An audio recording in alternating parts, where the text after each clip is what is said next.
पुढे महत्त्वाची बातमी आहे. व्हिडिओ बनवून कायदा बदलतोय असं सांगता मग मोदी संसदेत का बोलत नाही? पटोलेंनी हा सवाल केलाय. विद्यार्थ्यांच्या आंदोलनामधून विरोधक राजकीय पोळी भाजतायत असं दरेकरांनी या दरम्यान म्हटलंय.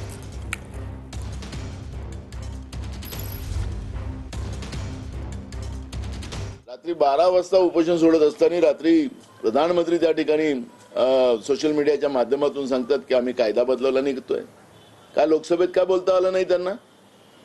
त्या मुलांना मारण्याच्या पहिले त्यांनी त्या लोकसभेत सांगितलं असतं की आम्ही हे सगळी कारवाई करतोय, ते सुधार करतोय. का नाही बोललेत? पळकुटा प्रधानमंत्री या देशाने पाहिलेला आहे. आणि म्हणून मी आपल्याला या निमित्तानं सांगतो, ही लोकांची सत्ता आहे, लोकांनी दिलेली सत्ता आहे.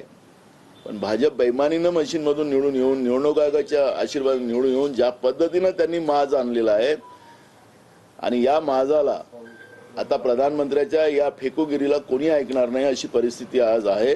आता विरोधी पक्ष केवळ या विद्यार्थ्यांच्या आंदोलनावर स्वार होऊन आपली राजकीय पोळी भाजतंय आणि हे सगळ्या विद्यार्थ्यांना कळतंय, पालकांना कळतंय आणि जशा जशा 1-2 दिवसात संपूर्ण कारवाया पूर्ण होतील त्यावेळेस मी अतिशय विश्वासानं सांगतो की विद्यार्थ्यांचंही समाधान होईल आणि पालकांचं, देशवासियांचं सुद्धा केलेल्या कार्यवाही संदर्भात त्या ठिकाणी समाधान